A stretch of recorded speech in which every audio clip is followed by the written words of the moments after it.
네, 이 책은 매우 쉬운 책입니다. 그러니까 아주 간단합니다. 이렇게 원리 원칙 아주 심플하기 때문에 여러분 가벼운 마음으로 제 이야기를 경청해도 충분히 잘 될 것 같다 생각합니다.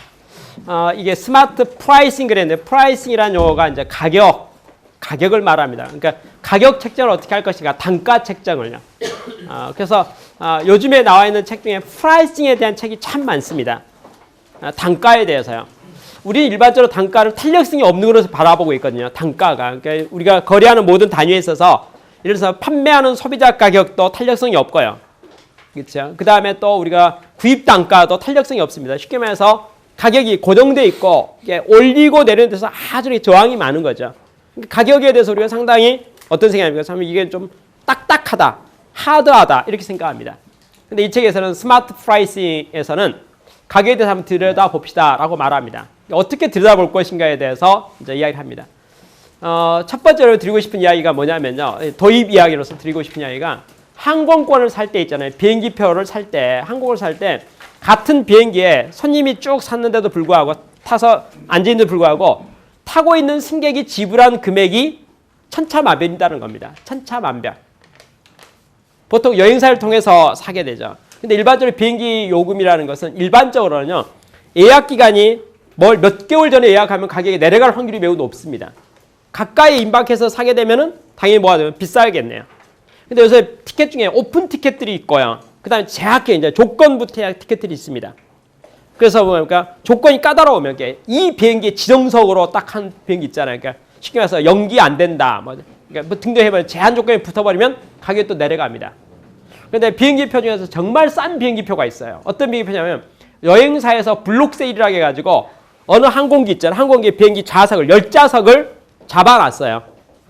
그 자기가 10좌석을 팔 권리가 있는 겁니다. 10좌석을 제가 그러니까 계약을 한 거죠. 10좌석을 딱 계약을 했는데 손님을 8명, 9명 구하지 못해서 한 자리, 두 자리가 비었습니다. 여행사 입장에서는 무조건 10좌석을 자기가 블록 세일로 해서 사버렸기 때문에 그거 뭐 한 자리, 두 자리 비었더라도 돈을 내야 돼요. 왜? 10좌석을 얼마 하고 돈을 사버렸기 때문에 손님을 8명, 9명 구하지 못했으면 당일이 되었습니다. 전날이 되었습니다. 한 자리 비었어요. 그것의 가격은 얼마일까요? 말하기 나름입니다. 그렇죠? 여행사 입장에서는요. 단돈 10,000원이 아쉬워요. 그렇죠? 그렇죠? 그러니까 정상 요금이 얼마에 관계없이 그것은 부르는 게 값이 될 수 있겠네요. 그래서 그 가격 5만 원도 되고 10만 원도 되고 100만 원도 되고 가격이 랜덤합니다. 그러니 그런 많은 조건 속에서 비행기를 탑승하면 A 지점에서 B 지점에 비행기를 타고 갔음에도 불구하고 탄 사람의 지불하는 비용은 고객이 지불하면 동일한 서비스를 받는데도 불구하고 서비스는 동일하죠. 불구하고 가격에 대한 것은 매우 큰 차이가 있는 것이 아닌가라고 생각할 수 있습니다. 그러면 여러분이 비행기 항공권은 가격이 천차만별이라고 한다면 다른 분야는 안 그럴까요? 이런 문제예요. 결론, 다 마찬가지입니다. 이런 이야기를 하는 거예요. 어떤 분야라도. 그러니까 우리가 가격에 대한 프라이싱에 대한 모든 분야가 우리는 매우 하드하게 딱딱하게 보고 있는데 과연 그럴까요? 절대 그렇지 않습니다. 그러면 스마트 프라이싱은 어떤 관점이냐면 미래 산업은, 미래 비즈니스는 가격 정책을 어떻게 정해하면 좋겠습니까? 에 대해서 하나의 아이디어를, 컨셉을, 방향성을 사례로서 제시하고 있습니다. 사례로서 이런 경우 저런 경우 보면서 이런 경우도 있고 이런 경우도 있고 이렇게 해서 정할 수 있는 거 아닙니까? 이렇게 해서 여러 가지 이야기를 우리에게 힌트와 방향성을 줍니다. 결론을 미리 말할까요? 겉으로 보기에 소비자에게 공짜로 제공함에도 불구하고 돈 잘 벌 수 있습니다. 이런 목소리가 숨어 있어요. 여러분 포털 사이트랄지 페이스북, 우리가 페이스북 이용하잖아요. 내가 페이스북을 이용하는데 내가 페이스북 이용하는데 들어가는 비용이 들어가지 않습니다. 우리가 카카오톡을 이용하는데 문자 메시지 하나 보내면 발생하는 비용이 10원, 20원, 30원 들어갈 수 있지만은 카카오톡으로 커뮤니케이션 하는 데서 비용이 발생하지 않아요. 소비자 입장에서는, 내 입장에서 나는 돈을 지불하지 않아요. 그렇죠? 그래서 나는 그 서비스를 이용할 수 있어요. 그러면 서비스를 내가 이용하는데 비용을 소비자가, 고객이 지불하지 않는다. 그럼 어떻게 먹고 살까? 여러분 페이스북 얼마 전에 IPO 했습니다. 상장했죠. 시가총액이 어마어마하게 큰 금액으로 상장이 된 것을 우리는 들었잖아요. 그런데 페이스북에 관계된 모든 고객들은, 사용하는 이용객은, 사용자는 비용을 하나도 지불하지 않았어요. 그런데 불구하고 그 회사 가치는 어떻게 커져갈 수 있는 것인가? 그렇다면 프라이싱 정책은 어찌 보면 무료로 간다 하더라도 무료가 아닌 방법들이 있다. 그 말이죠. 그래서 나타나는 게 가격 정책이 아까 말 무료 아니어도 돈을 떼돈 벌 수 있는 방법이 있다면 가격은 우리에게 융통성이 주어지는 거죠. 적게 받을 수도 있고 많이 받을 수도 있고. 그 정책을 어떻게 하냐에 따라서 만들 수 있다. 그래서 프라이싱 단가를 어떻게 이렇게 잘 플렉시블하게 가져갈 수 있을 것인가에 대한 컨셉을 이제 제안하는 것이 스마트 프라이싱입니다. 그러면 여기서 이제 문제 제기하면서 세 가지의 고전적 원가, 단가 결정하는 방법을 설명한 거예요. 맨 처음에 도입으로서 고전적. 그럼 지금은 가격 결정 어떻게 하고 있습니까? 이 말이죠. 그 첫 번째가 뭐냐면요, 제조 원가 보상법이에요. 무슨 말이냐면 어떤 회사가 물건을 만드는데 100원 들어서 물건 만들었어요. 그럼 얼마 팔 거예요? 100원 플러스 2. 그러니까 들어간 돈이 100원 들어갔으니까 이익을 10% 붙인다고 생각하면 110원은 받아야 되겠네요. 출고 가격은. 왜 110원입니까? 제조 원가가 100원이니까. 왜 110원이에요? 제조 원가 100원이니까 이익은 10% 봐야 되니까 100원 플러스 10%에서 110원 이렇게 된 거예요. 만약에 제조 원가 50원이라면 55원 받을 수도 있겠네요. 동일한 물건인데 제조 원가가 얼마에 따라서 단가가 결정됩니다. 이게 이제 고전적인 첫 번째 프라이싱 방법이죠. 제조 원가가 얼마인가. 이 책에서는 제조 원가 보상법을 쓰지 않았고 이렇게 썼네요. 비용 가산 가격 책정법 이렇게 말했어요. 비용 가산, 이게 비용이 제조 원가를 말합니다. 비용에다 가산하는 게 이익을 가산하는 비용 플러스 가산해 갖고 가격을 책정한다. 그게 고전적으로 다 그렇게 하고 있지 않습니까? 일반적으로 제조업에서 물건 만들 때 제조원가 플러스 이익을 더해서 가격을 책정하고 있지 않습니까? 왜 그렇게 할까요? 그것은 세 가지 면의 장점이 있습니다. 단순함과 공정함과 수익성에 대한 관점이 있습니다. 단순하다는 거죠. 그거 누가 봐도 이해가 된다는 거예요. 합리적이라는 거죠. 그러니까 아니 제가 이걸 100원 만들었는데 제가 이익 한 10% 붙였어요. 그 110원입니다. 라고 말하면 듣는 사람 볼 때 100원 들어갔어요. 그럼 10%? 그래야 되겠네. 110원이 돼서 충분히 공정성을 인정받을 수 있어요. 그 다음에 분명히 비용에다가 이익을 가산시켰으니까 수익성이 있는 거죠. 쉽게 말해서 비용 가산 가격 정책법이라는 것이 절대적으로 적자나는 건 아니다 그 말이죠. 들어간 돈에다가 수수료 붙였으니까 이익을 붙였으니까 되는 거죠. 그런 면에 있어서 일반적인 기업들이 뭘 많이 사용하고 있습니까? 비용 가산 가격 책정법을 사용하고 있습니다. 두 번째가 있어요. 두 번째는 경쟁 기반 가격 책정법이 있습니다. 경쟁 기반은 복수 견적 받는다 그 말이에요. 쉽게 말해서 눈치 본다 이거야. 누구 눈치 보냐? 내 경쟁자 눈치 보는 거죠. 내 경쟁자가 얼마 파는가 봐서 나도 같이 맞춰주는 거죠. 서로 정하는 거예요. 경쟁 기업. 그러니까 가격을 누가 결정합니까? 경쟁 기업이 결정하는 거예요. 소비자 결정하는 거예요. 경쟁 기업이에요. 그러니까 다시 말해서 내가 어떤 서비스 제공하는데 이 서비스 제공하는 다른 업체가 있어요. 근데 그 업체 제공하는 금액이 얼마냐는 거예요. 내가 어떤 서비스를 제공하는데 내 동일한 레벨에 경제업체가 100만 원에 제공하고 있어요. 저도 100만 원쯤 받을 권리가 있는 거죠. 여러분 제 경쟁자가 100만 원을 하는데 내가 50만 원 한다. 글쎄 그렇게 할 필요가 있을까 생각이 드네요. 150만 원 한다. 사업이 안 될 것 같네요. 다 경쟁이 가버릴 것 같네요. 그렇죠? 그러면 경제업체가 100만 원 하는데 내가 50만 원 하면은 이익이 안 날 것 같으니까 내가 손해가 크게 볼 것 같으니까 그 가격을 내가 수용하지 못할 거예요. 150만 원 하면은 고객이 다 경쟁업체로 가버릴 것 같으니까 내가 사업이 안 될 것 같고 그럼 내가 얼마 맞추겠습니까? 100만 원에 근접해서 맞춰야죠. 조금 더 받아야겠다. 105만 원. 좀 깎아줘야겠다. 95만 원. 105만 원과 95만 원 산중 기준이 뭡니까? 경쟁업체 가격이 100만 원이었기 때문에 그렇죠? 이렇게 말하는 것이 이제 경쟁기업의 가격 책정법입니다. 그게 이제 두 번째 우리가 가격을 하고 있는 고전적 방법이라는 거죠. 근데 이 고전적 방법도 들어보면 이해가 돼요. 아니 남들 다 100만 원이다 나도 100만 원 받아요 이렇게 말하는데 그건 거기 누가 시비 걸 게 있겠습니까? 그렇죠? 그리고 안전하네요. 그냥 일단 안전하다는 말이 뭐냐면 내가 가격을 너무 낮게 잡아가지고 사업적인 리스크 부는 거 있잖아요. 그러니까 아까 말한 너무 낮게 잡으면 수익성에 문제 있고 너무 높게 잡으면 고객이 다 저쪽으로 가볼 것 같으니까 안전하지 않네요. 근데 같은 가격이면은 같이 경쟁하는 거니까 비즈니스 환경에서 같이 갈 수가 있잖아요. 그래서 이제 그런 면에서 경쟁 기반이라고 합니다. 경쟁 기반. 세 번째가 하나 더 있네. 소비자 기반. 소비자한테 물어보는 거예요. 우리 설문조사 하는 겁니다. 그죠? 제가 이 상품을 팔려는데 얼마에 팔면 사시겠습니까? 이렇게 이제 물어보는 거죠. 그렇죠? 그래서 소비자 이제 반응이 왔어요. 보면 이제 적정 가격을 산정하는 거죠. 그러니까 살 사람이 이 가격을 얼마로 인정할 거냐 그 말이에요. 그래서 그 설문조사에서 신상품 만들어가지고 팔기 전에 샘플을 좀 보여주거나 하면서 귀하는 이 상품, 이 서비스를 이것을 얼마 정도면 적당하다고 생각합니까? 이렇게 고객을 물어봐요. 살 사람한테. 살 사람이 봐고 예, 50만 원.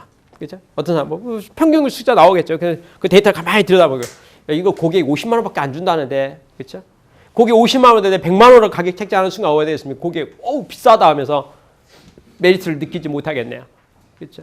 근데 고객 50만 원 준다고 했는데 50만 원 줄 용의가 있던데 10만 원 내가 가격 책정하는 순간 제가 수익성이 문제가 되겠네요. 그렇죠? 그러니까 살 사람에게 물어봐서, 그래서 우리가 요새 설문조사 많이 하죠. 마케팅. 내가 이런 서비스를 제공하려고 하는데 당신이 얼마 정도 지불할 용의가 있습니까? 물어봐서 소비자가 얼마 지불할 수 있다 하면 그걸 근거로 해서 그걸 좀 검토를 하는 거예요. 그걸 기준으로 하는 거죠. 고객의 목소리를 기준으로 잡아가지고 가격을 정하는 방법. 그렇죠? 그게 이제 지금 현재 우리가 사용하고 있는 방법이다. 그렇게 말합니다. 근데 여기에서 새로운 이론 하나를 만듭니다. 스마트 프라이싱에서는요. 제가 공식을 하나 써볼 테니까, 이익이라고 하는 것은, 이익은 매출액 마이너스 비용입니다. 그렇죠? 그렇죠. 자, 이것을 또 이제 인수분해 하겠습니다. 이익은 매출액 마이너스 비용인데, 매출액은 판매량 곱하기 단가입니다. 그렇죠? 매출 판매량 있잖아요. 판매 수량 곱하기 단가라면 매출이 나오겠죠. 그다음 마이너스 비용은 고정비 플러스 변동비입니다.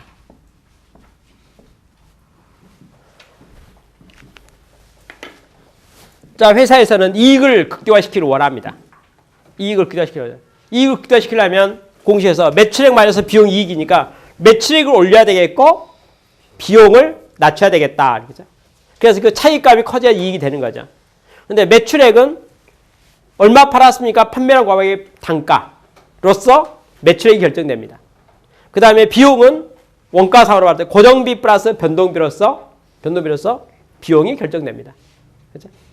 근데 그래서 이 책에서 스마트 프라이싱에서 관심 갖고 있는 것은 이 네 개의 속성에 대한 것을 우리가 한번 스타디해 봅시다. 이런 말이에요. 네 개의 속성. 자, 제가 이 중에서 우리 단가를 연구하자 했으니까 판매량부터 이야기하는, 판매량은 소비자에 있어서 공짜가 판매 잘 됩니다. 전 세계 어느 누구도 공짜 다 좋아합니다. 공짜, 그렇죠? 공짜 좋아하니까 이렇게 쉽게 판매량을 늘려면 어떻게 합니까? 단가가 내려갈수록 좋겠네요. 그러니까 판매량의 속성은 가격에 대해서 민감도들이 다 있기 때문에 가격이 비쌀수록 아무래도 좀 희소성이 있고 희귀성이 있을 거고 수량이 적어지겠죠. 가격이 내려가면 내려갈수록 판매량이 늡니다. 그렇죠? 그래서 판매량을 무한대로 늘리고 싶다면 공짜로 하면은 판매량이 늘 것 같습니다. 그게 판매량의 속성입니다. 근데 여기서 아주 재미난 이야기를 또 해요. 고정비에 대해서요. 고정비라고 하는 것은 하나 안 하나 들어가는 돈이니까, 판매 하나, 일 하나 들어가는 돈이니까 그거 계산할 것도 없지 않습니까? 그죠? 일을 잘하나 못하나, 물건을 많이 파나 적게 파나, 그렇죠? 모두에서 똑같이 들어간다면 일정하게 들어가는 거예요. 상수입니다. 고정비 일정 상수예요. 그러면 그건 뭐 일정 상수인데 일을 잘하든 못하든 매출이 오르든 내리든 일정하게 들어가는 돈이니까 그건 뭐 계산할 게 뭐 있습니까? 그렇죠? 그건 별도 관리해야죠. 그건 고정비로서 뭐 정책적 결정을 해야지. 그거하고 뭐 사업하고 뭔 관계 있어요? 그건 규모의 문제이니까. 이 고정비는 별로 문제가 없을 것 같은데. 그렇죠? 변동비. 최근에 나온 비즈니스에 있어서요. 아주 많은 비즈니스가 변동비 제로에 가까운 비즈니스가 많아요. 예를 들어서 마이크로소프트사에서 소프트웨어를 팝니다. 소프트웨어 처음 개발하고 제조할 때야 비용이 많이 들어갔겠죠. 개발도 들어갔겠지만 일단 카피 파는 거 있잖아요. 복사하는 거 있잖아요. 이거 원가가 별로 들지 않죠. 전자상거래에 대한 모든 걸 비롯해서 쉽게 말해서 요새 인터넷 기반이 너무 잘 발달되고 전자상거래와 전자적 업무들이 많다 보니까 특히 소프트웨어들 있잖아요. 예를 들어서 음원 공개, 음원 판매하는 거 있잖아요. 그 다운로드 받는 거 있잖아요. 다운로드를 받는데 많이 파나 적게 파나 원가가 뭐가 들어가요? 여러분 제가 네이버에 보니까 기업체 기업별로의 경영 분석에 대한 것을 돈 주고 팔아요. 예를 들어서 요약본으로 된 거 5,000원을 받고 있고 좀 자세히 좀 10,000원을 받고 있어요. 그거 다운받는 횟수가 아무리 늘어나더라도요. 비용이 뭐가 더 추가되나요? 변동비가, 직접비가. 없어요. 그죠? 그러니까 요즘에 사업에 많은 현황 속에서 아주 고전적으로는요. 원가상으로 보면 매출액이라고 하는 것은 판매량 곱하기 단가 이렇게 곱해가지고 매출이 나오고. 그렇죠? 그 다음에 비용에 대해서는 고정비 플러스 변동비를 했는데 요즘에 앞으로 현재와 미래를 놓고 보니까 고정비는 자기 살림 차린 것인데 그렇죠? 사업하겠다고. 그리고 그 들어가는 액수가 딱 정해져 있는데 사업에 늘고 잘고 규모하고 아무런 관계가 없는데 고정비에 대한 생각이 좀 생각해 봐야겠다. 생각이 들고 그 다음에 또 뭘 생각합니까? 변동비를 보니까 비즈니스를 잘만 엮어버리면은 변동비가 제로일 것 같은데 제로에 근접할 것 같은데 그렇다면 우리가 이익과 매출액과 이 전체에 대한 모든 패러다임이 뒤에 뭘까? 바뀔 수가 있다는 거예요. 우리가 아는 고전적 개념에서는 이 네 가지 숫자가 아주 고정적으로 딱 고정돼 있었거든요. 근데 경영 환경이 바뀌고 시대가 바뀌면서 지금 모든 숫자에 대한 이미지가 많이 흔들려 버린다는 거죠. 있어도 없는 것 같아 보이기도 하고 사실상 제로에 가까운 숫자가 만들어지기도 하고 그렇죠. 만약에 이건 무시하고 이건 무시하면 뭐가 됩니까? 비용이 제로가 돼버리네요. 예를 들어서요. 비용이 무시된다 그 말이죠.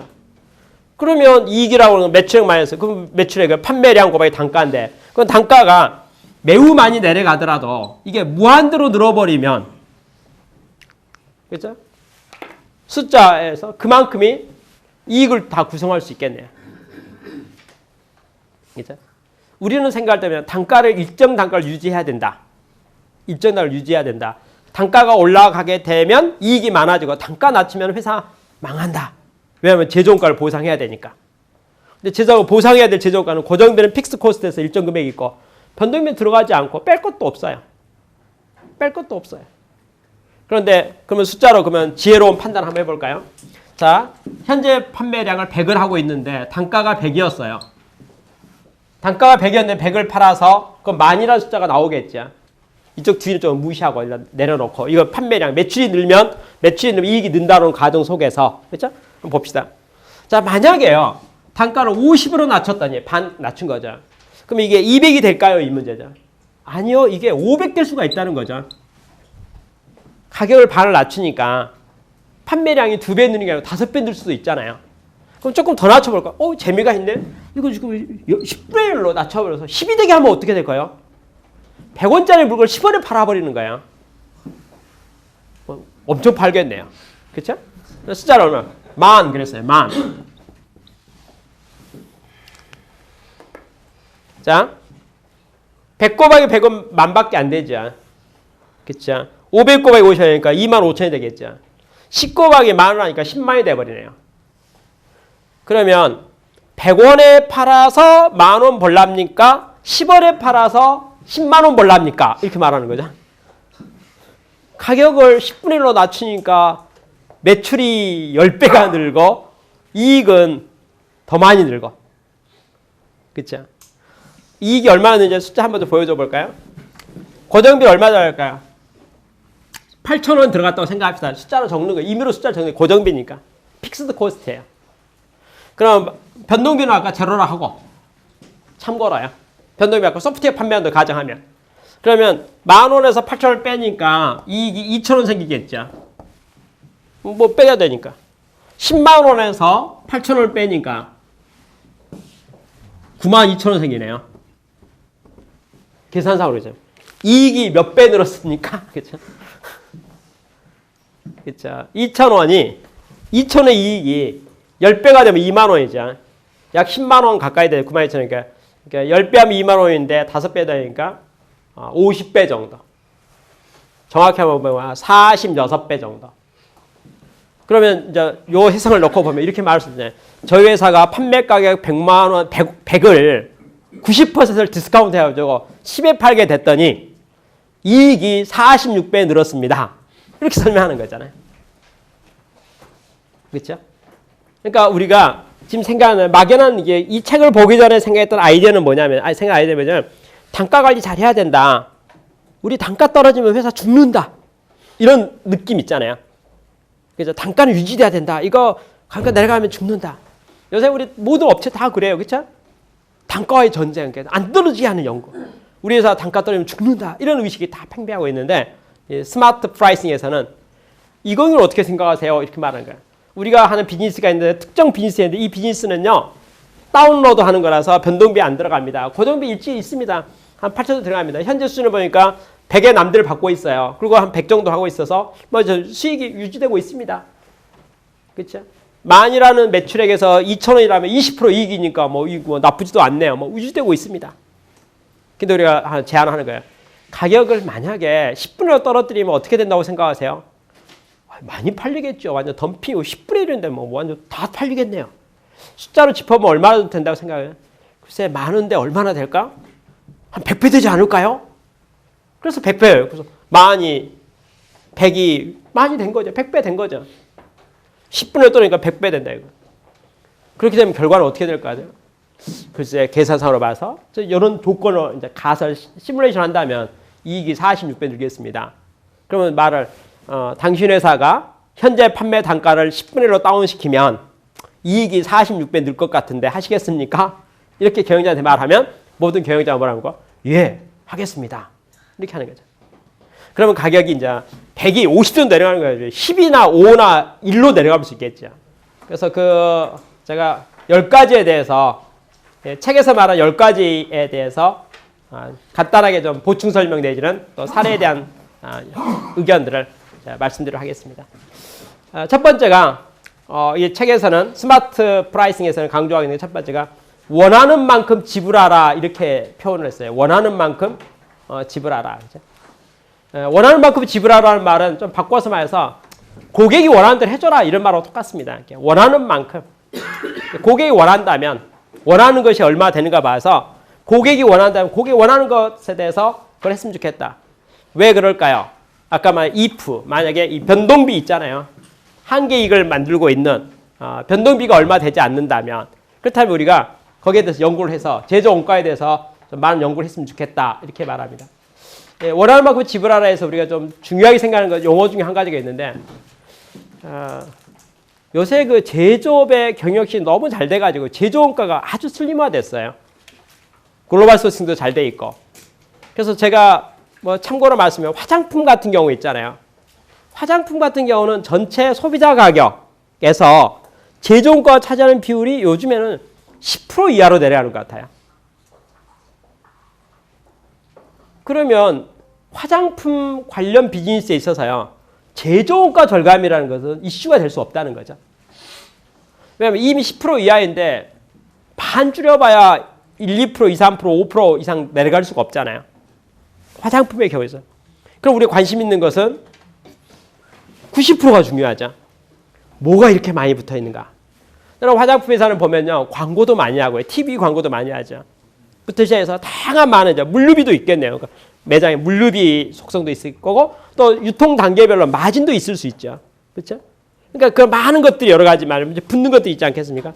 그러면 이런 말이죠. 90%를 잘 관리해 가지고 10%만 줄이더라도 전체 코스트 중에서 9% 줄 수가 있는 거죠. 제조원가 10%는 손대봐야 이게 손댈 것도 없고. 그렇죠? 화장품 회사는요. 제가 딱 보니까 제조업이라고 말하기에는요. 화장품을 주로 소비하는 고객이 여성이죠. 그래서 제가 보니까 심리학에 연구가 많이 되는 것 같아요. 심리학. 여성 심리학, 심리죠. 그러니까 어떻게 화장품을 해야지 이게 매력적으로 느껴질까 해서 심리학에 대한 분야도 많고 그 다음에 어떤 그 광고에 대한 문제 있잖아요. 광고에도 효과가 크게 되면 이제 마케팅 광고 전략이죠. 광고를 TV 광고할까? 아니면 어떤 광고할까? 그렇죠? 또 광고 시간이나 뭐 분야나 어떻게 할까? 또 모델을 어떻게 할까? 애니메이션 처리할까? 아니면 어떤 모델을 쓰는 게 좋을까? 부터 시작해서 많은 거기에 대한 것들이 사업 전체에 미치는 영향이 매우 크다는 거죠.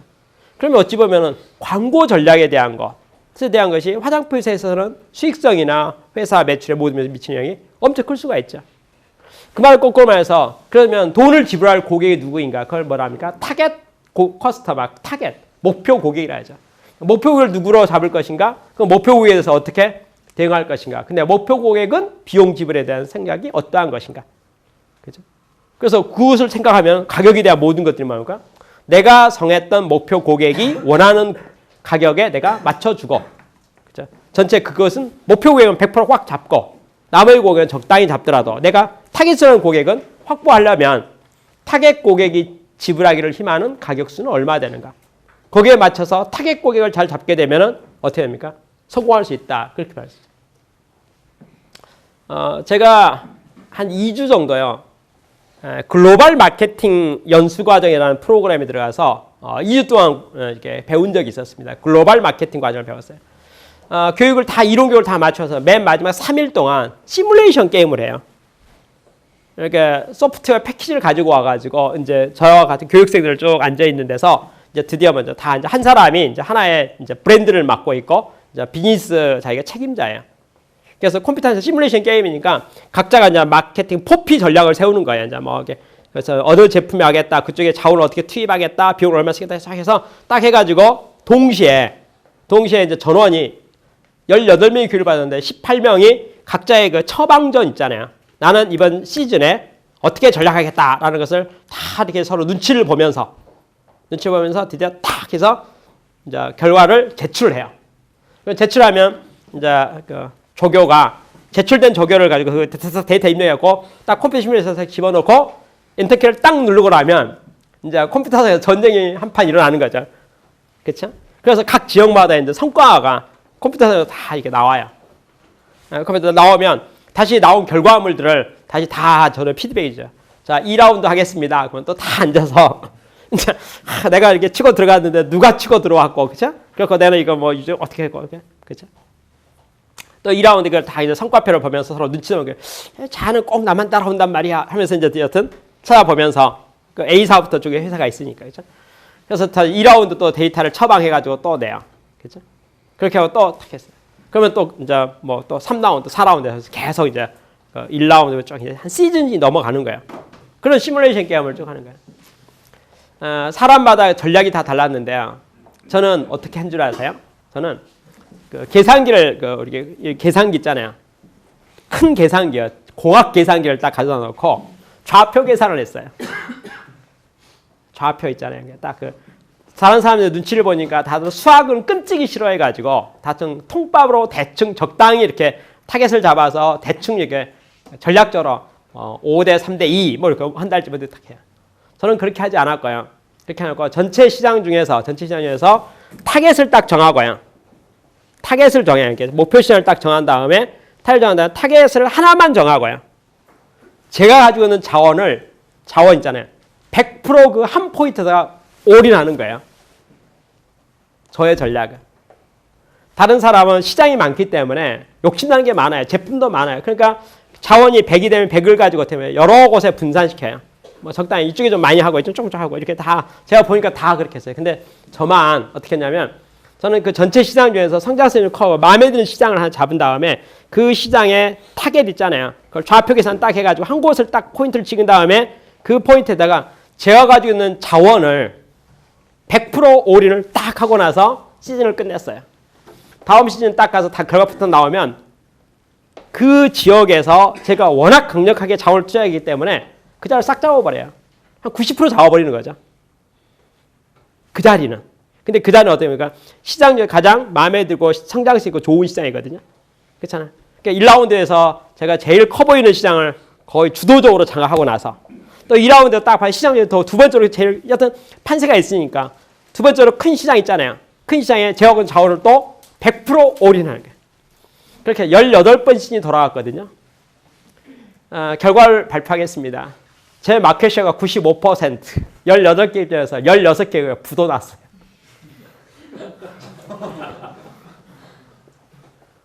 끝나고 났더니 그 글로벌 마케팅 그 담당했던 강사가 저한테 나오라고 그러더라고요.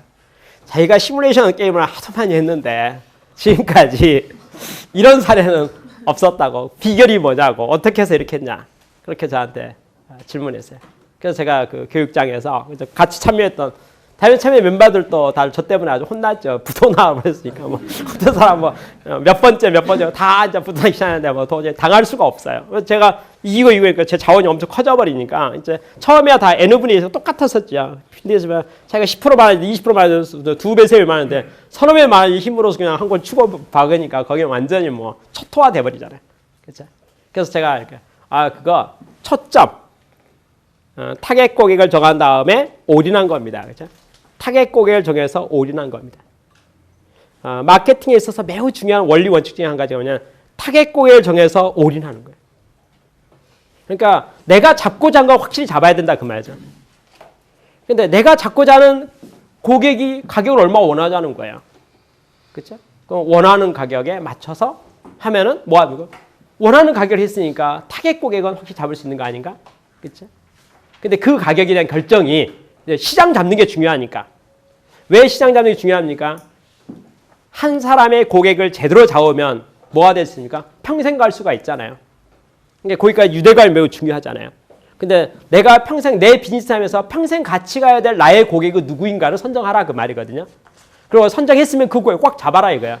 그냥 가격하고 시비 걸지 말고 가격 때문에 의상하지 말고 가격 때문에 뭐 이렇게 하지 말고 가격은 이참죠. 사람 잡는 게 중요하다는 거죠. 그렇죠? 그래서 이 책에서 프라이싱, 스마트 프라이싱에서 당신 생각하는 타겟 고객이 누구입니까? 그 가격은 얼마 정도면 그를 잡을 수 있습니까? 그 가격으로 해주세요. 그래서 그 시장을 잡으세요. 왜냐하면 당신이 그거 잡고 싶다 했잖아요. 그럼 그 고객과 당신은 평생 같이 하면 되는 거 아닙니까? 타겟 고객을 당신이 잡았으니까. 그렇죠? 라고 말하는 것이 이제 첫 번째 말하는 사례의 중요한 내용입니다. 두 번째, 왜 삶에 가장 좋은 것들은 공짜인가? 라고 하는 이슈가 있어요. 왜 삶에 가장 좋은 것은 공짜인가? 그렇죠? 예를 들어서 뭐냐면 구글 있잖아요.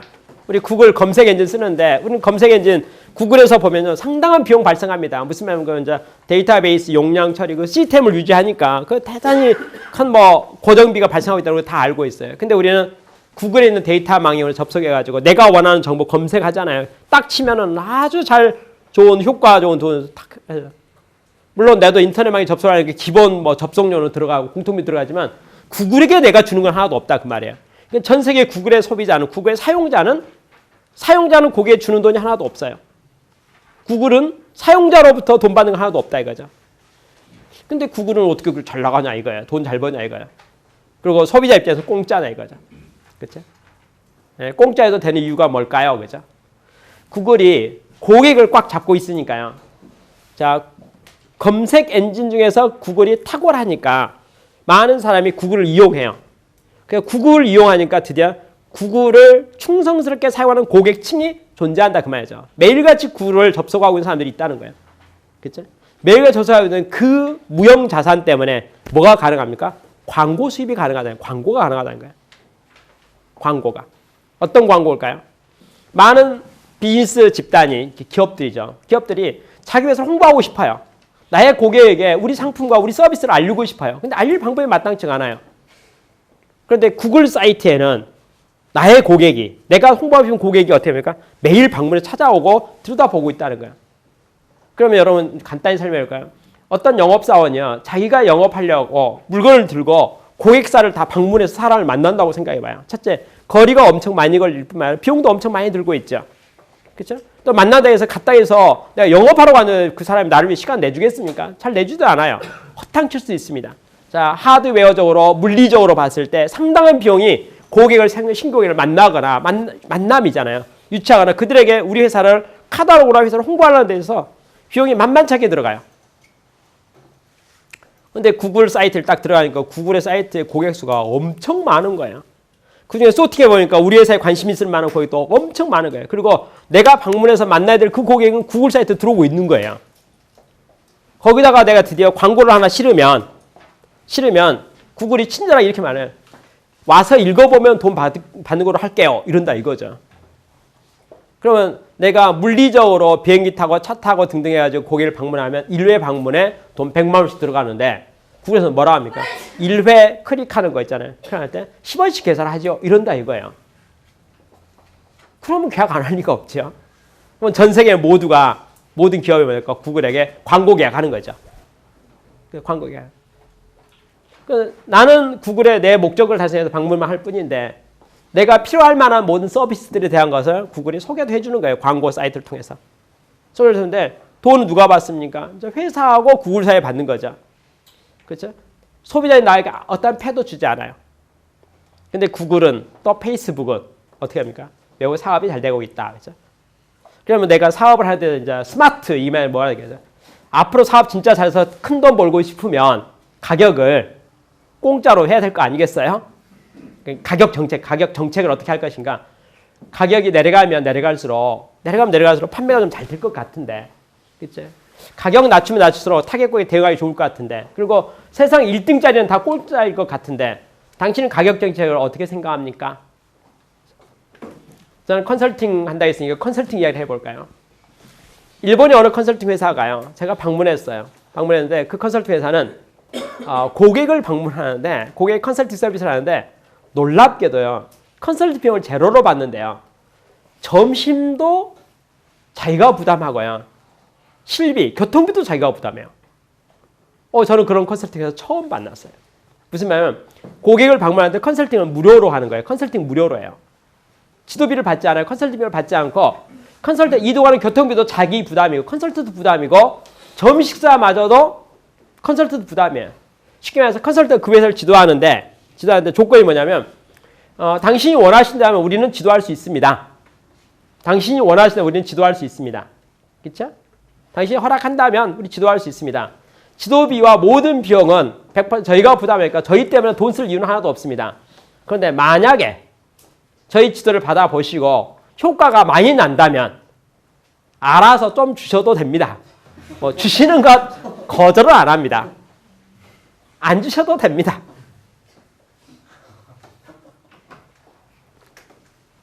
저는 그러한 비즈니스 모델이 돈을 벌 수 있을 것인가 또 성공할 수 있을 것인가에 대해서 매우 의심했어요. 저는 그 회사, 그러니까 지도하는 회사들을 제가 가가지고 따라다녀 봤어요. 그 회사 가봤어요. 그러니까 그렇게 그 회사는 저에게 제가 그 회사를 컨설팅 회사를 방문했더니 그 회사는 저에게 이렇게 말했습니다. 아까 그 얘기 했어요. 저희는 고객사에게 돈을 요구하지 않습니다. 우리는 고객사에게 돈을 요구하지 않습니다. 그리고 고객사는 저에게 돈을 지불할 의무가 없습니다. 그리고 성과가 나와도 안 줘도 됩니다.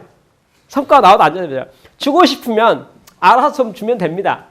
저희는 받는 거 관심 없습니다. 주면 받긴 받는데요. 그렇게 그 액수 갖고 우리는 치사하게 말하지 않습니다. 제가 고객사에 방문했는데 고객사에 돈을 잘 주는가 보니까 돈 잘 안 주더라고요. 고객사도 역시 땡보가 돼가지고 고객사도 별로 이렇게 보니까 일은 잘하고 성과도 나와요. 잘하고 일은 정말 지도도 잘하고 성과도 잘 나와요. 저는 돈을 받지 못하는 이 회사가 어떻게 월급을 주고 또 경비를 쓰고 먹고 살 것인가에 대해서 매우 의심스러웠어요. 그러다가 어느 날 답을 알았어요. 잘 보세요. 그 회사는요.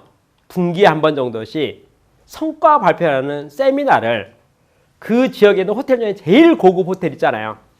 하루 빌려서 2일 세미나를 해요. 그런데 입장료가 엄청 비싸요.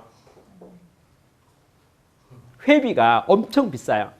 왜냐면요. 회비를 뭐냐면 저희 1일 세미나는 저희 일사는 360개 기업의 사례 발표가 있습니다. 세션별로 나눠가지고 분야마다 재지 업종별로 다 해가지고 업종별로 다 해가지고 성공 사례, 실 사례, 지도 사례 발표를 하는 거예요. 분과를 만들어가지고 하루 종일 하는 거예요. 방마다 하는 거예요. 근데 한 회사에 15분씩밖에 안 줘요. 1시간에 4개씩 발표해요. 그래서 8시간 발표하는 거예요. 빡빡해요. 점심도 도시락밖에 안 줘요. 그 도시락을 이렇게 간단히 먹더라고요. 그렇죠? 그렇게 해서 호텔 그 홀을 빌려가지고 그렇게 하는데 지도한 모든 회사에게 가서 이렇게 한마디 하는 거예요.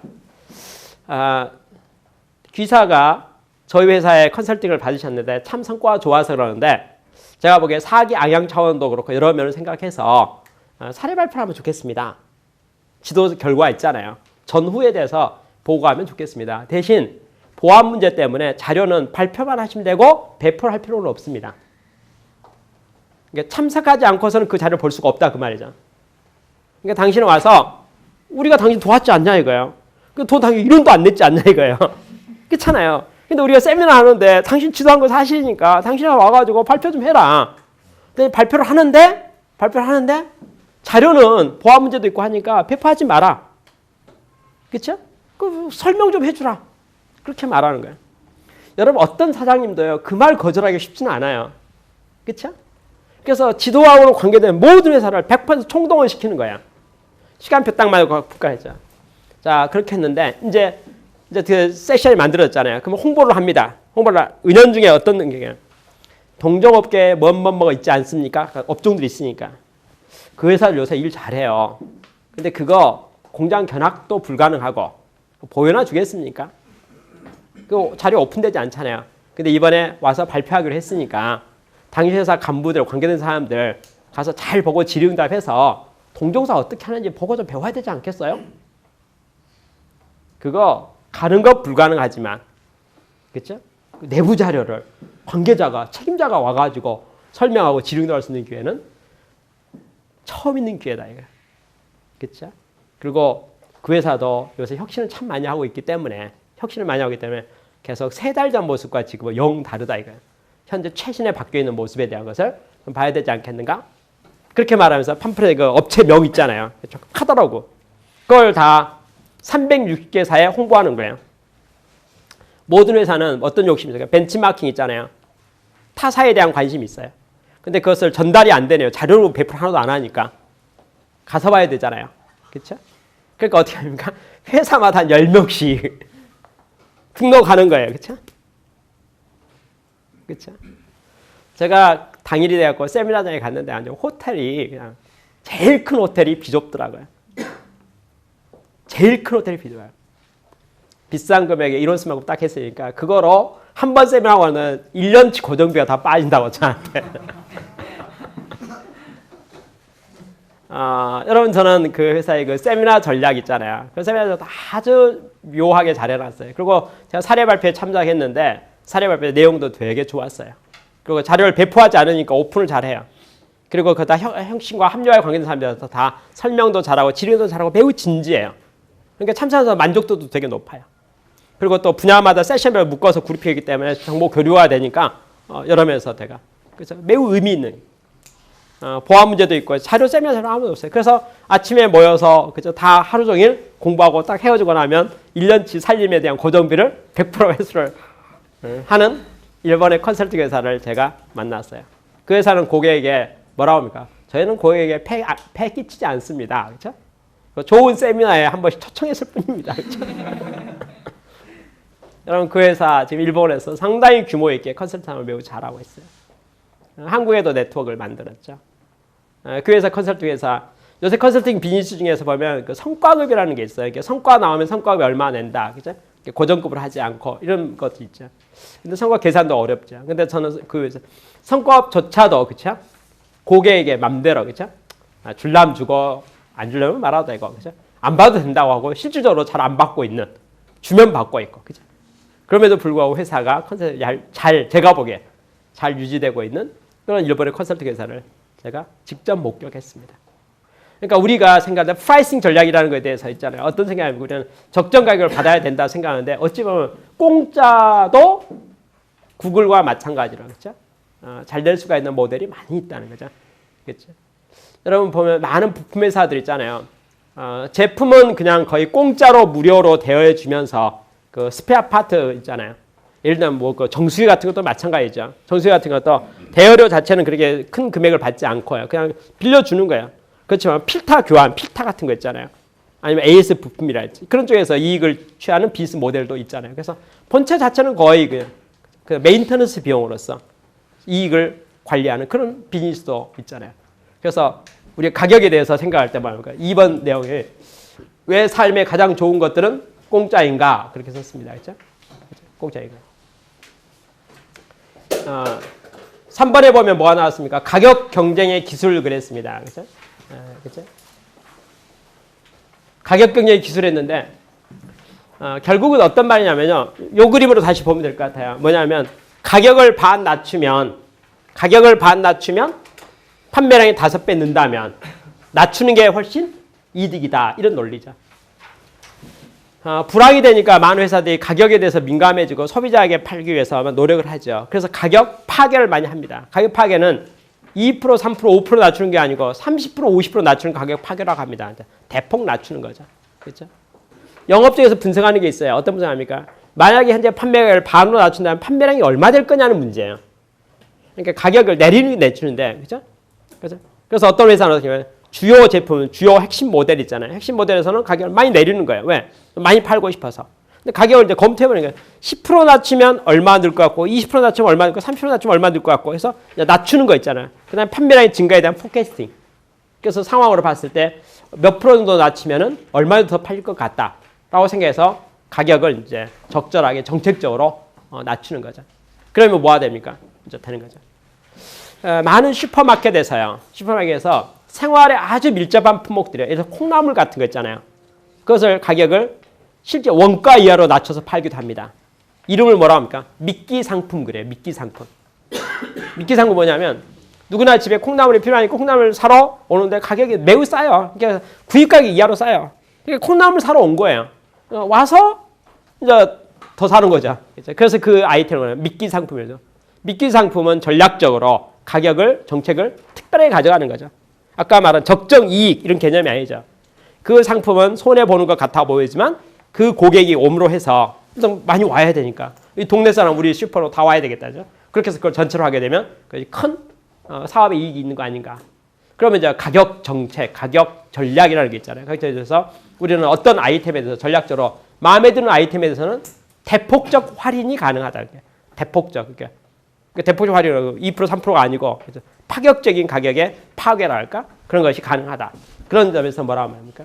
그래서 1996년도에 거란스라에서는 주요 모델 가격을 40%를 다운시키고 평균 가격은 전체 모델로 해서 20.1% 가격 인하를 발표했다라고 해서 가격 경쟁 기술에서. 이게 무슨 말이냐면 거란스는 주요 모델 40%라는 거 반값이다 그 말이죠. 그런데도 불구하고 뭐가 됩니까? 결과적으로는 매우 회사적으로 매우 좋은 사업의 전략이 될 수 있었다. 그래서 가격은 이제 그러니까 스마트 프라이싱 그러면 느낌상으로 공짜 쪽에 계속 생각을 많이 하는 거예요. 그러니까 쉽게 해서 가격 너무 높게 잘 받으라고 노력하지 마시고요. 좀 많이 파세요 그 말이에요. 근데 얼마면 많이 팔 것 같아요? 공짜가 좋을 것 같아요. 공짜로 팔아보는 방법 연구해 보세요. 그리고 돈 벌세요. 그렇죠? 그렇죠? 가격. 이제 그런 관점에 어떤 코멘트를 많이 합니다. 그리고 또 하나가 있네요. 4번에 보니까 뭐 합니까? 푼돈 효과 이런 말이에요. 푼돈 효과. 푼돈 효과는 뭐라 합니까? 티끌모아 태산입니다. 그렇죠? 작은 돈 같지만 그게 그렇죠? 사례 중에 하나 중에 그 미소금융이라 해가지고 그 서민 있잖아요. 가난한 사람들에게 대출해 주는 거. 그러니까 대출 금액도 매우 작아요. 얼마입니까? 큰 금액도 아니야. 뭐 50만 원, 100만 원, 1000만 원이야. 매우 작은 금액을 대출한 사업입니다. 그 사업이 정말 의미가 있을까요? 중요할까요? 그렇죠? 어떻게 됐으면 방글라데시랄지 가난한 나라에 있어서 당장에 뭐 합니까? 예를 들어서 수공업을 한다 이거죠. 뭐 만들어 팔려고 하는데 당장 뭐 미천이 있어야지 뭐 원자재 사다가 만들어서 팔지요. 그렇죠? 원자재 살 돈만 있으면 돼요. 일단은 뭐 가게 수입이니까. 그러면 예를 들어서 누가 나한테 돈 100만 원만 빌려주면 100만 원 너무 많아요. 10만 원만 빌려주면 10만 원씩 원자재 사다가 내가 물건 만들어서 파는 거예요. 그럼 10만 원으로 물건 만들어서 팔고 나면 20만 원, 30만 원 벌 수가 있잖아요. 예를 들어서 내 손으로 다 인건비가 들어갔으니까 내가 수공했으니까 2, 3년 받으면 그것 가지고 다시 10만 원의 종잣돈만 있으면 10만 원의 원자재를 가지고 부가치를 만들어서 일을 해가지고 2, 30만 원을 팔아가지고 판 돈 중에서 또 이제 원자재를 20만 원까지 사다가 또 물건 만들어서 이제 5, 60만 원을 팔았다가 그렇죠? 또 거기서 이제 원자재를 40만 원 샀다가 그렇게 할 수 있네요. 그러면 그렇게 해서 100만 원도 200만 원 되면 처음에 빌렸던 10만 원 갚을 수가 있는 거 아니냐 이거야. 그렇죠? 그게 미소금융. 미소 아주 작은 대출. 방글라데시 어떤 사람이 가난한 사람들의 자립을 위해서요. 생활 자립을 위해서 돈 조금만 보태주면 잘 될 것 같아가지고 그것을 자기 돈을 만들어가지고 펀드를과 기금을 만들어서 그 조그만 대출해 주셔야 있어요. 그런데 관계된 사람들이 빈탄 들고 돈 하나도 없는 사람한테 돈 빌려주면 돈 어떻게 받을 거냐는 거예요. 받을 수 있겠냐는 거예요. 받아지겠냐는 거예요. 아니 돈 있는 사람 돈을 빌려 이자도 받고 원금도 받지 돈이 하나도 없어가지고 돈 없는 사람에게 돈을 빌려주면은 돈을 어떻게 회수하겠냐 이렇게 주변에서 우려를 했어요. 그렇죠? 결과는 어떻게 됐을까요? 회수율이 99%가 되는 거예요. 99.9%. 매우 높은 거예요. 일반 많은 비즈니스보다. 작은 금액이니까 어떻게 됩니까? 더 잘하죠. 자, 예를 들어서 슈퍼에서 물건을 파는데 물건을 계산하다 보면 잔돈이 나와요. 잔돈에서 금액을 계산하니까 뭐 19,820원 이렇게 나오든지. 그렇죠? 막 나와요. 그럼 우리 잔돈 거슬러 주잖아요. 거슬러 주는데 책에서는 이런 제안을 냈어요.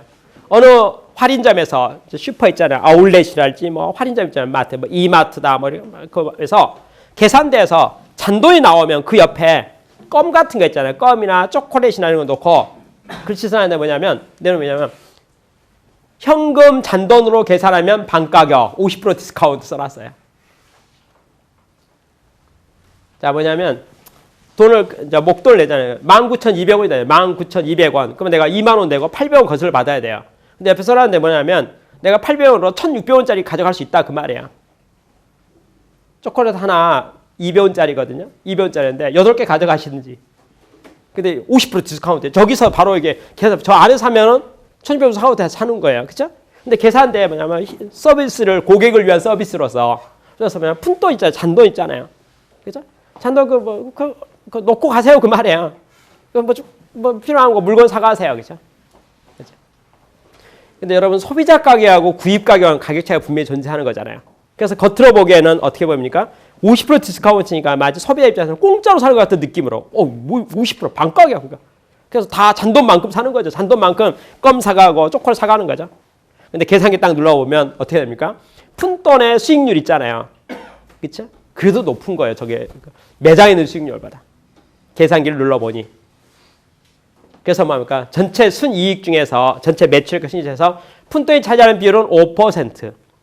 순이익에 기여도는 35% 정도. 그렇죠? 푼돈 무시하지 마시오. 푼돈 무시하고. 이래 작은 것 티끌모아 태사 있잖아요. 우리 많은 비즈니스에 있어서 일하는 모든 것에 푼돈이 생긴다는 게 잔돈이 생긴다는 거죠. 그 잔돈을 어떻게 활용하도록 할 것인가에 대해서 연구해 보면 또 그것도 아주 가격이 싸 보이는 거 있잖아요. 싸 보인다 하더라도 그 실질적으로 큰 어떤 이익에 미치는 영향이 매우 클 수가 있다. 그래서 우리가 마케팅에 있어서 프라이싱 정책에 있어서 아까 말한 실제 고객의 돈을 받아야 되는데 고객에게 물건 사서 남는 돈 돌려줘야 되는데 돌려주지 않고 이것도 물건을 환산할 수 있는 방법을 뭐죠? 잘 연구해 봐야죠.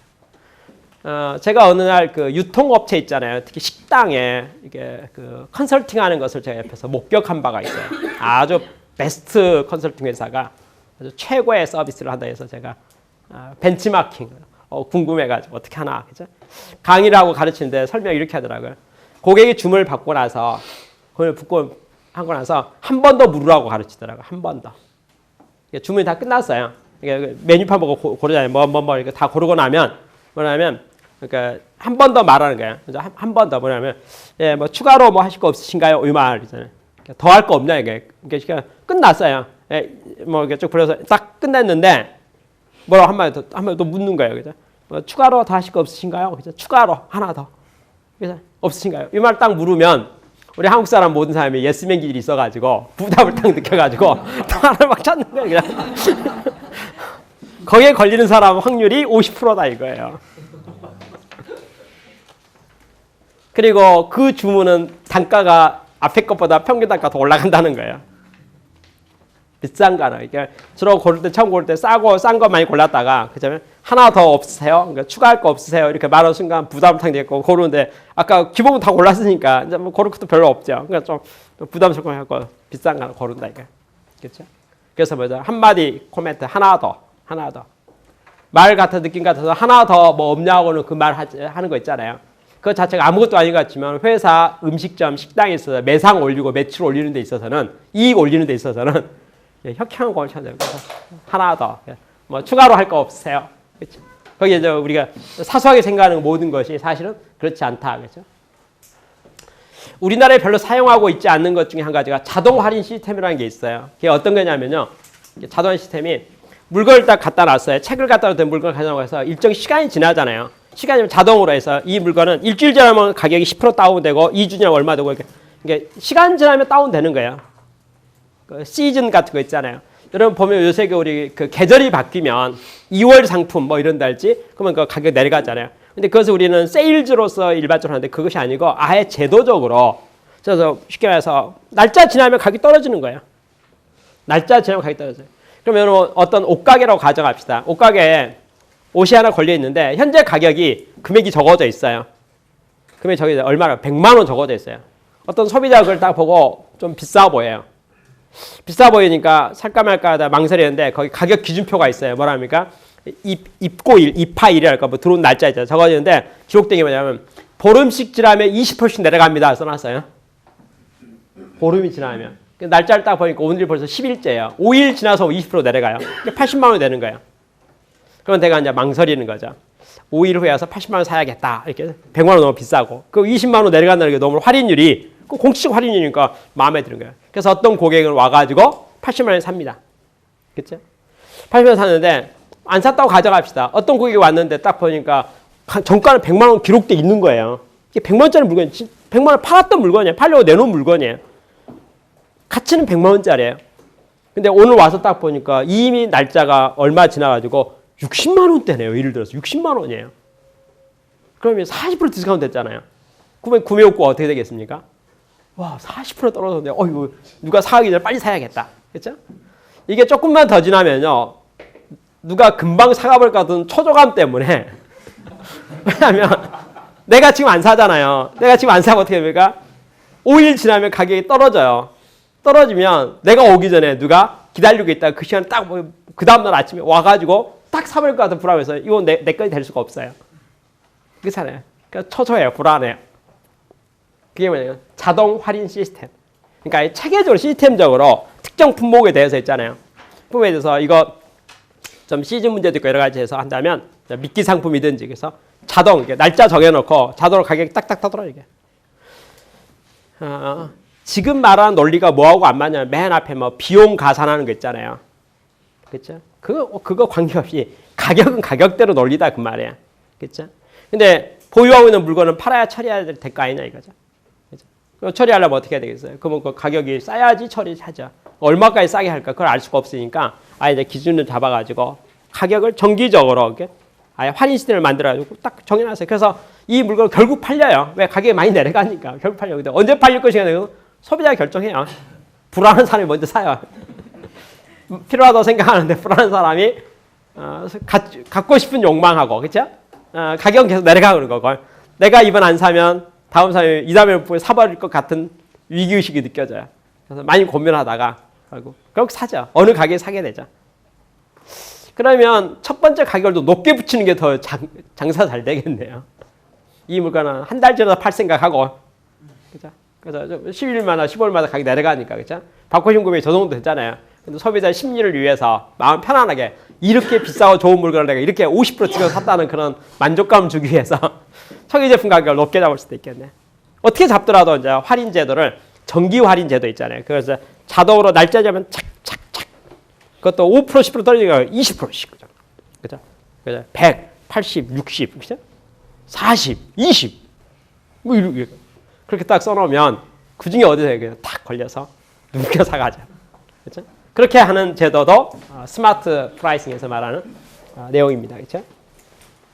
5번이고 6번에 보면은 스스로의 가격을 책정하라는 키워드가 있어요. 스스로 가격을 책정하라. 이거 뭐 첫 번째 말하고 거의 같은 말인데요. 그러니까 아까 말한 소비자가 쉽게 말해서 지불하고 싶은 금액 지불하고 가져가세요. 이렇게 하는 거죠. 그렇죠? 어떤 일을 그러면 지불하고 싶은 가격을 지불하라고 했을 때 소비자 입장에서는 그럼 가장 낮은 가격을 적어낼 건데, 그렇죠? 그럼 이게 이익이 되겠는가, 사업이 되겠는가, 그렇죠? 라고 했는데 결론이 뭐냐면 많은 전문가들이 연구해본 결과, 그렇죠? 적정 가격이 유지되더라 그 말이에요. 사람이 그 어떤 쓰라고 했을 때, 쓰라 했을 때 사람들이 보는 관점이 다 있기 때문에 가격을 다 써낸다 이거예요. 써냈는데 심지어는 사람마다 그 물건을 봤을 때 가치 기준이 다르기 때문에요. 가격이 없으니까 가격이 써져 있지 않기 때문에 드디어 뭐 어쩐 줄 아세요? 어떤 물건은 어떤 고객이 그 가치를 정말 인정하는 사람은 상당한 고가로도 지불하는 거예요. 그러니까 동일한 물건인데 불구하고 어떻게 보니까 이 물건을 보고 야 이건 내가 뭐 100만 원 줘도 되겠네. 누구는 100만 원 주는 거야. 누구는 10,000원 주고 그렇죠? 근데 고객 중에서 그 물을 사가는 사람 중에서 기대 이상으로 큰 높은 금액을 지불하는 고객이 또 꽤 많다는 거예요. 그러니까 그러놓고 보니까 평균 딱 계산하고 보니까 충분히 적절한 가격을 충분히 회수할 수 있다는 거예요. 왜? 그래서 그럴 것 같으면 가격에 대한 결정을 내가 단가 정가표를 만들지 말고 그냥 알아서 주고 싶은 대로 기록해서 가져가라고 해도 충분히 사업이 됩니다. 라고 말하는 게 스스로 가격을 결정하라. 마케팅 전문가가요, 관광지에 가가지고 상품을 봤는데 그 이제 상품 파는 사람이 어느 특정 품목을 가르치면서 이게 말해서 다른 건 그래도 소비가 되고 잘 순환이 되는데 이 물건이 절대 안 나가요. 이게 순환이 안 돼요. 이것 좀 팔아줬으면 좋겠는데 가격을 어떻게 해야 될지 모르겠어요. 프라이싱 전략에 가격을 물었어요. 어떻게 팔겠냐? 팔고 싶은데 이게 안 팔린다 이거죠. 보니까 가격이 다른 것은 10,000원인데 이것은 20,000원이에요. 그러니까 느낌사로 와서 사람들이 와서 관광지에 와서 뭐 물건 사가면서 10,000원짜리는 그냥 다 사가는데 2배라도 20,000원 되니까 비싸 보이니까 안 사는 거예요. 그죠? 그렇잖아요. 그래서 이 사람이 이제 판매하는 사람 입장에서는 그래도 이건 다른 물건 좀 좋은 거라서 더 받아야 되는데, 그죠? 그러니까 10,000원에 20,000원 붙인 거잖아요. 근데 20,000원 안 팔리니까 가격을 깎을 생각을 하는 거예요. 그래서 이제 마케팅 전문가가 제안했던 사항이 이거 깎는데 그래도 10,000원 이상은 받아야 되니까 15,000원 쓸까요? 12,000원 쓸까요? 11,000원 쓸까요? 근데 이게 이제 컨설팅 상담 내용이었어요. 그렇죠? 근데 마케팅 전문가가 뭐라고 한 줄 아세요? 동그라미 더 차고 20만 원. 2만 원짜리 동그라미 더 찼어요. 근데 어떤 일이 생겼을까? 20만 원 쓴 순간 다 팔려버렸어요. 그렇죠? 사람이 가격을 보면 심리적으로 거기에 대해 생각하는 게 있잖아요. 10,000원짜리보다 20,000원짜리는 좋은 물건이거든요. 물건은 분명히 좋아요. 그러니까 팔고 사서 이게 좋으니까 10,000원 이면 2배 붙인 거잖아요. 근데 2배 붙였는데 안 팔려요. 그래서 몇 배 붙여요? 10배 더 붙일 거예요. 그죠? 그래서 사람이 20만 원을 보는 순간, 이건 이제 특별한 물건으로 갑자기 희소성이 되고, 그래서 이제 드디어 어떤 사람이 그 관광객 갖고 정말 기념될 만한 특별한 물건. 그래서 여기 아니면 살 수 없는. 그렇잖아요. 그래서 20만 원짜리 보고 어떤 생각이 들겠어요? 다른 데 가면 100만 원 받아야 되는데 여기 20만 원밖에 안 한다. 이런 느낌이 들어가지고 그걸 사가면서 다 사가버리면 금방 팔렸다는 거예요. 이런 프라이싱이라는 거 있잖아요. 가격에 대한 것이 소비자 심리라는 것이 고객이 그 물건에 대해서 어떻게 가치를 인정할 것인가. 절대 제조원가 중심으로 인정하지 않는다는 거죠. 느끼는 가치가 무엇인가에 대해서 인정하는 거 아니겠어요? 여러분 제가 제조원가하고 고객이 느끼는 가치하고를 극단적인 예를 한번 들어볼까요? 형광등 있잖아요. 형광등에 불이 나갔습니다. 제가 형광등 가게를 가가지고 가게에 가서 형광등 하나 사왔어요. 그래서 교환하러 딱 꽂았는데 확인을 안 해서 그러지 이게 또 불이 안 들어오네요. 형광등이 고장났어요. 그러니까 제가 하루 사러 돈을 주고 사왔는데 형광등이 불이 들어오지 않는 겁니다. 제가 반품하러 갔어요. 반품하러 가서 했어요. 얼마로 할까요? 계산해 줄게. 1,000원이라고 합시다. 제가 1,000원짜리 형광등 하나를 샀는데 불이 안 들어와서 반품하러 갔어요. 그랬더니 형광등을 팔았던 가게 주인 저를 보고 이렇게 말합니다. 이 물건 좀 한번 자세히 보실래요? 그러니까 예, 왜요? 이 보시는 바와 같이 이 형광등, 불이 들어오지 않는 형광등 제조원가를 보시면요. 재료비 불 들어온 거 비교했을 때 똑같이 들어갔습니다. 재료비 다 들어갔다는 거예요. 가공비 다 들어갔습니다. 제조원가 똑같이 들어갔습니다. 딱 하나 문제 있는 게 불만 안 들어오거든요. 그래서 그러는데 이거 1,000원짜리인데 반 깎아 50% 디스카운트 해드리니까 500원 주고 가져가세요. 라고 저한테 말하면 제가 500원 주겠냐 그 말이에요. 그쵸? 100원 주라 해서 주겠어요? 아무리 디스카운트 안 주죠. 형광등은요. 불 안 들어오는 형광등 괜히 이게 안전에 문제되고 취급 문제돼서 이게 없는 게 나아요. 그쵸? 자, 답을 말할까요? 공짜로 줘도 절대 안 가져갑니다. 불만 안 들어온다 하지만은 고객이 생각할 때 가치가 없으면 가격 제로예요. 그렇잖아요. 가치가 없으면. 그러니까 고객이 어떻게 그 물건에 대해서 가치를 인정하고 느끼냐는 거죠. 근데 그건 천차만별이라는 거예요. 동일한 물건들 배우고 필요에 따라서 고객이 느끼는 게 다 달라요. 그러니까 내가 가격을 딱 정해놓으면 이제 고객 가격을 보고 사람의 평가가 달라지겠네요. 비싸서 안 사는 사람도 있을 거고 여러 의견이 있지 않겠어요? 심지어는 아까만 싸서 안 사는 사람도 있는 거예요. 너무 싸서 이게 좀 믿음이 안 가는 거예요. 왜 이렇게 싸? 그렇잖아요. 그렇잖아요. 믿음이 안 가요. 그래서 안 사요. 그럴 바에야말로 가격을 고객에게 맡겨서 알아서 주세요. 그렇죠? 그게 더 현명한 가격 정책일 수가 있다. 스마트, 현명한 프라이싱 가격 정책일 수가 있다라고 책에 기록되어 있습니다. 그렇죠? 네. 그 다음에 7번째가 구독하고 전략하라. 그렇죠? 구독하고 전략하라. 사용하게 하는 거. 그렇죠? 사용하게 하는 거. 사용이 실제에서 써보고 하면 뭐 공짜 같으니까 써보죠. 그렇죠? 근데 그 다음에 뭐 합니까? 안 살까요? 그렇죠? 이 반품하기 쉽지가 않죠. 일단 한번 써버리면, 그렇죠? 일단 한번 익숙하면 이게 처음 접하는 게. 그죠? 여러분 일반적으로 그러면 자동차 영업사원이 손님이 오면 시승제도라는 게 있어요. 시승. 타보시고. 그렇잖아요. 근데 이렇게 들어가서 그렇게 하면 이제 안 산단 말이가 갈수록 어려워지는 거죠. 그죠? 이게 처음에 냉정할 수가 있지만은 뭐 더 깊이 들어가면 들어갈수록 타보고 그죠? 그죠? 시승 그 판매점에 가가지고 뭐 오셨습니까? 이 차요 차 앞에 서서 보고 있으니까 이 차요 잠깐 들어와 보세요. 차에 들어가서 문 열어주면서 들어오라고 이게 뭐라고 하면서 드디어서 한번 뭐 해보세요. 시동 걸어보세요. 뭐 이러면서 드디어 좀 한 바퀴를 굴러가고 나면 그죠? 그 나와서 그거 못 사겠다는 말 잘 못한다 그 말이에요. 그래서 이제 뭐니까 구독해보고 사용해보고 그죠? 그래서 그런 것에 대한 것을 또 생각해볼 수가 있죠. 속물 효과 그죠? 속물 효과 그죠? 약간 공짜, 그죠? 우리가 쓰는 말로 뭐랍니까? 공짜 너무 좋아하면 안 됩니다. 그렇게 말하죠. 그래서 공짜 너무 좋아하면 안 됩니다. 그렇지만 공짜는 어떻게 될까요? 여하튼 잘 팔립니다. 그죠? 그렇죠. 공짜에서. 우리가 생각하는 여러 가지 그 마음 심리 있잖아요. 심리에서 뭐 그런 걸 생각할 수 있겠죠. 효과가 있으면 지불하라. 아까 성과급 말하는 거예요. 후불제 있잖아요. 그냥 써보시고 효과가 있으면 지불하고 효과가 없으면 뭐 이렇게 안 해도 됩니다. 그죠? 그렇게 말해요. 10번째, 가격 설정이 바로 진실의 순간이다. 진실의 순간. 이게 제일 중요한 말이네요. 모든 비즈니스는요, 사실은 뭐라 합니까? 이렇게 거래가 이루어지는 순간, 거기서 이제 모든 게 결정되는 거죠. 그 모든 건 애행 연습이죠. 그러면 소비자에 만나서 내가 뭔가 서비스를 만들었는데 이 서비스가 고객에 의미가 있는 것인가, 가치가 있는 것인가, 거래가 되는 것인가. 그렇죠? 어떻게 될 것인가. 이렇게 생각해 보라는 거죠. 스마트 프라이싱의 가장 취지는 뭐냐면요. 한마디로 말해서 가격에 대해서 자유로워라 이런 말이에요. 그러니까 무슨 말이에요? 가격을 정하는 데 있어서 이제 가격을 정해야 되잖아요. 가격을 정하는 데 있어서 그 제조원가 따져보고 그다음 약간 분석해보고 남 눈치 보고 남 눈치는 경쟁업체를 말하는 거예요. 남 눈치를 어떻게 보고 그다음에 소비자한테 이게 뭐 여러 가지 노력하는 게 있잖아요. 근데 거기에 대해서 그림을 하나 그린다면 매출액하고요. 비용하고는 별개의 세상이라는 거예요. 자, 비용은 공장에서 만들어지고 내부에서 만들어지는 비용이거든요.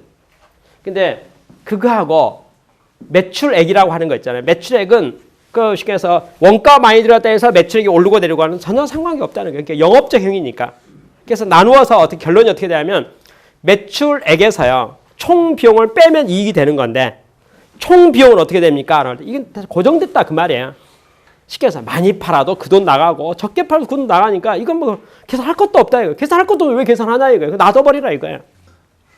그럼 뭐 하면 좋겠습니까? 매출 늘리면 되겠네요. 그렇죠? 매출 늘리는데 매출 어떻게 늘릴 것인가? 가격이 높고 낮고 해서 가격과 판매량의 곱셈이잖아요. 판매인데 가격을 높고 낮는데 이 아까 매출액에 아까 제조원가 있죠. 총 비용에 이게 고정비를 분담시키고요. 변동비 얼마니까 계산 얼마예요? 에 구속돼서 가격 결정하지 말고 이걸 다 잊어버리고 이 비용선 있잖아요. 고정비 잊어버리고 변동비 다 잊어버리고 다 내려놓고 뭐 합니까? 일단은 매출이 올라가려면 많이 팔려면 판매량이 증가되려면 어떻게 하면 되겠습니까? 그리고 그 매출액 어떤 수입이 늘 수 있는 방법은 뭐가 있을까에 대한 것을 뭐라 합니까?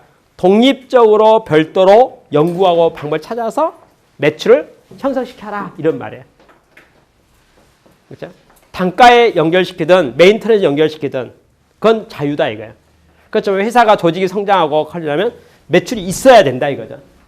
있어야 되는데 그 매출을 어떻게 만들 것인가에 대한 것은 창조적으로 창의적으로 잘 연구해봐라 이거예요.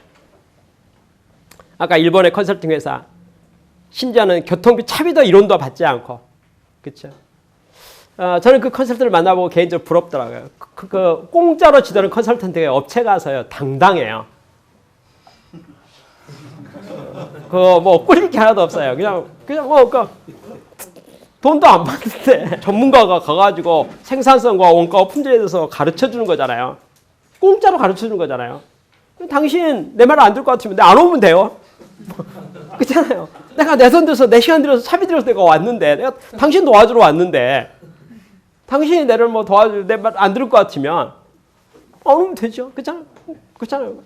그래서 컨설턴트가 우리 모든 비즈니스에 보면은 돈 거래가 있다 보니까 기브 앤 테이크가 있다 보니까 은근히 눈에 보이는 이렇게 좀 이렇게 주눅 드는 게 있어요. 눈치 보는 게 있다 이거죠. 근데 제가 그 일본 컨설팅 회사가 딱 받아요. 컨설팅 업체에 가서 딱 말하는 거 있잖아요. 당당해요, 그냥. 쉽게 해서 싫으면 뭐 그죠? 뭐 당장 그만두면 돼요. 뭐 그만둔다 해서 컨설팅 회사랑 컨설팅에서 나쁠 거 손해볼 거 하나도 없어요. 받는 것도 없으니까, 그렇죠? 도리어 지도받는 회사 입장은 전문가가 와가지고 라인을 보면서 지적도 하고 강평도 하고 또 뭐 어찌해야 된다 하고 또 이렇게 지도해주고 하니까 그 공짜로 지도받으니까 전문가가 와가지고 또 안 할 이유도 없네요. 거꾸로 말해서 그 뭐라 합니까? 돈 안 줘도 돼요. 이런 말도 하고 그냥 이론도 안 줘도 돼요. 성과 나와도 돈 안 줘도 돼요. 이렇게 말하고 있으니 그렇죠? 공짜로 지도받는데 왜 안 하겠어요? 그렇죠? 근데 거기도 미끼 상품이 있네요. 아까 말한 세미나 그렇죠? 세미나 그것도 안 갈 수 없도록 딱 이렇게 발표해야 되니까 발표자는 가야 되고 최소한 발표자는 발표로 가야 되지 않겠어요? 자기 발표 끝나고 나면 갔으니까 또 남은 발표 봐야 되잖아요. 근데 발표자도 돈 받던데 보니까 발표. 왜냐하면 다른 사람 사는 거 들으니까 일단 호텔 그 입장료 받는 거예요. 호텔 들어오면 돈 받는 거예요. 그렇죠? 그래서 돈을 벌어요. 그래서 우리가 스마트하게 프라이싱에 대해서 자유롭게 회사 비즈니스를 극대화시키기 위한 전략 중에서 여러 컨셉을 생각했으면 좋겠다. 생각을 해서. 그래서 우리가 말할 때 겉으로 보기엔 공짜가 다 보이지만 세상에 진정한 공짜는 없겠죠. 그러니까 누구는 공짜인가에 대한 거. 그러면 누구를 공짜로 해서 이렇게 한 것을 어떤 것으로 해서 그것을 또 이렇게 매출액으로서 이렇게 형성시킬 수 있을 것인가. 거기에 대한 방법 연구되죠. 그러면 이런 누구에게는 공짜지만 누구에게는 돈을 받는 거죠. 그렇죠. 누구에게는 공짜지만 누구의 공짜인가에 대해서는 여러 가지 면에서 우리가 고려할 수 있을 것 같다. 그래서 그것을 잘 이제 효용과 비용과 그 모든 것을 잘 봤으면 좋겠다. 뭐 그런 생각입니다. 뭐 그런 책에 대한 내용이 스마트 프라이싱입니다. 스마트 프라이싱과 유사성이 있는 책이 하나가 프라이싱이라는 책이 있어요. 스마트 알뱅이 매우 고전적인 책인데요. 프라이싱 책이 있는데 그 책에 보면 또 가격 정책에 대해서 한 32가지 정도 자세하게 여러 가지 케이스들에 대한 것이 좀 잘 나와 있습니다. 그렇죠? 한번 참조해서 단가 정책에 대해서 관심이 있으면 좀 보면 좋겠다 생각해요. 다만 이 스마트 프라이스라는 책은 느낌상으로 어떤 느낌은 뭐 아까 가격 우리가 일반적으로 재정가 보상법이거든요. 내가 이거 물건 만들고 서비스 비용 하는데 돈이 얼마 들어갔으니까 보상 받아야 되겠다는 생각에서 보통 프라이싱 가격이 정해지고 있는데 그렇게 사업하는 게 아닙니다. 그죠? 신시대는 스마트 시대는 그렇게 하는 것이고 실제 가격은 소비자와 잘 상의해서 시점에서 공짜로 준다 할지라도 그죠? 그게 더 지혜롭게 실제 사업이 잘 되는 방법일 수가 있습니다. 이렇게 말하죠. 그러니까 요즘에 우리에게 잘 아는 이야기로는 구글이나 페이스북 같은 경우 실제 구글이나 페이스북을 이용하는 모든 사람들은 구글이나 페이스북에 비용 지불하는 거 없습니다. 입회비 내는 것도 아니고 유료 회원도 없고 그냥 누구라도 자유롭게 사용할 수 있습니다. 분명히 객관적으로 공짜 같아 보입니다. 근데 그 회사들은 코스닥 뭐 상장했죠. 뭐 상장했는데 그 상장했는데 거기에 대한 시가총액이라는 것은 어떤 일반 기업보다도 더 높은 큰 금액을 가져갑니다. 그럼 그렇게 된 비결은 무엇일까요? 나름대로 수익원이 있는 거죠. 예를 든다면 광고 수익 같은 거, 그렇죠? 광고 수입의 전략이 바로 그것을 더 잘 효과적으로 발생시키지 아니겠습니까? 그렇게 말합니다. 뭐 이 정도 내용으로서 제가 스마트 프라이싱에 대한 강의는 마치도록 하겠습니다. 마치겠습니다.